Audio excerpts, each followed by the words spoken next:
नमस्कार दोस्तों, study of मेधावीज में आप लोगों का स्वागत है।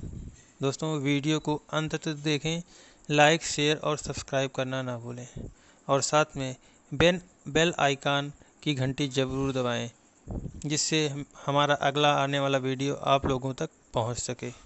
दोस्तों, आज मैं हिस्ट्री का बहुत ही महत्वपूर्ण टॉपिक लेकर आया हूं, जिसका नाम है गुप्त साम्राज्य। तो दोस्तों, आइए बताते हैं गुप्त साम्राज्य के बारे में। गुप्त साम्राज्य का उदय 3री शताब्दी में कौशाम्बी में हुआ था। कहाँ पे हुआ था? कौशाम्बी में हुआ था। गुप्त वंश का संस्थापक कौन है? श्रीगुप्त था।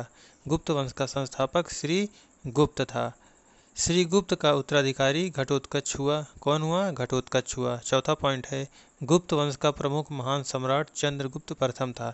ये एग्जाम्स में आते हैं क्वेश्चन कि गुप्त सम्राट का प्रमुख महान सम्राट कौन था? तो ये चंद्रगुप्त प्रथम था।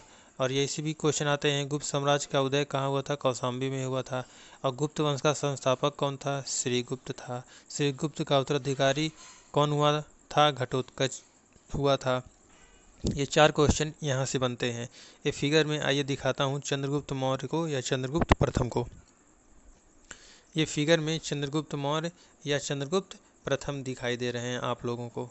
आइए इम्पोर्टेंट फैक्ट्स आगे जानते हैं चंद्रगुप्त प्रथम के बारे में। यह 320 ईस्वी में गद्दी पर बैठा था। इसने महाराजा धीराज की उपाधि धारण की। किसकी उपाधि धारण की? महाराजा धीराज की उपाधि धारण की। एग्जाम्स में कई बार क्वेश्चन आ चुके हैं। गुप्त संवत की शुरुआत चंद्रगुप्त प्रथम ने की थी। चंद्रगुप्त प्रथम का उत्तराधिकारी कौन था? समुद्रगुप्त प्रथम हुआ। कौन हुआ? समुद्रगुप्त प्रथम हुआ। आइए आगे चलते हैं, आगे देखते हैं क्या है। आइए, समुद्रगुप्त हैं और इस चित्र में वो एक वीणा वादक या संगीत वादक कह लीजिए, अपने हाथों में लेकर के बैठे हैं। ये संगीत प्रेमी थे। आइए आगे आपको बताता हूँ इनके बारे में।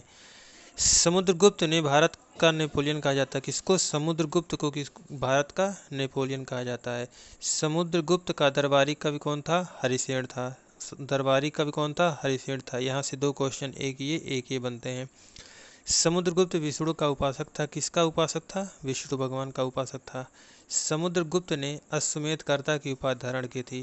क्वेश्चन एग्जाम्स में क्वेश्चन आते हैं कि समुद्रगुप्त ने किसकी उपाधि धारण की थी?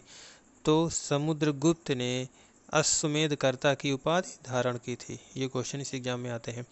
समुद्रगुप्त संगीत प्रेमी था। क्या था? संगीत प्रेमी था। आप लोग चित्र में देखे ही होंगे। इसे कविराज भी कहा जाता था। क्या कहा जाता था? कविराज भी कहा जाता था। समुद्रगुप्त का उत्तराधिकारी कौन हुआ था? चंद्रगुप्त द्वितीय। कौन हुआ था? चंद्रगुप्त द्वितीय। तो आइए चंद्रगुप्त द्वितीय के बारे में इम्पोर्टेंट फैक्ट्स जान लेते हैं। चंद्रगुप्त द्वितीय, ये पिक्चर में चंद्रगुप्त द्वितीय जी हैं। आइए आगे देख लेते हैं। इनकी मूंछें बहुत ही अच्छी हैं।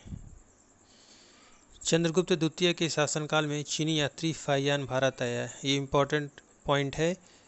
यहाँ से क्वेश्चन आते हैं कि फाहियान किसके शासनकाल में भारत आया? तो चंद्रगुप्त द्वितीय के शासनकाल में भारत आया। शकों पर विजय के उपलक्ष्य में चंद्रगुप्त द्वितीय ने चांदी के सिक्के चलाए। किसके उपलक्ष्य में? शकों पर विजय के उपलक्ष्य में।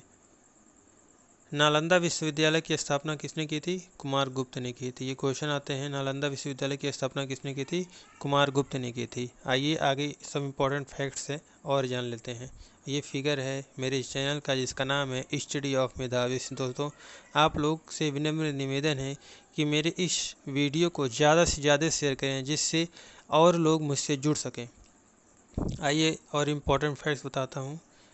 अंतिम गुप्त शासक कौन था? विष्णुगुप्त। ये भी बहुत इंपॉर्टेंट है। कई बार यहाँ से क्वेश्चन आ चुके हैं एग्जाम से में कि अंतिम गुप्त शासक कौन था? विष्णुगुप्त था। गुप्त साम्राज्य की सबसे बड़ी प्रादेशिक इकाई थी। क्या थी? देश। गुप्त साम्राज्य की सबसे बड़ी प्रादेशिक इकाई देश थी। गुप्त काल में उज्जैन सर्वाधिक महत्वपूर्ण व्यापारिक केंद्र था। क्वेश्चन आता है, गुप्त काल में सर्वाधिक व्यापारिक केंद्र कौन था? तो उज्जैन को माना जाता है कि गुप्त काल में सर्वाधिक महत्वपूर्ण व्यापारिक केंद्र था। गुप्त सम्राट किस वैष्णव धर्म के अनुयायी थे? किस अनुयायी थे? वैष्णव धर्म के। अजंता की गुफाएं बौद्ध धर्म की महायान शाखा से संबंधित है। चंद्रगुप्त द्वितीय के शासनकाल में संस्कृत भाषा का सबसे प्रादेशिक कवि कौन थे?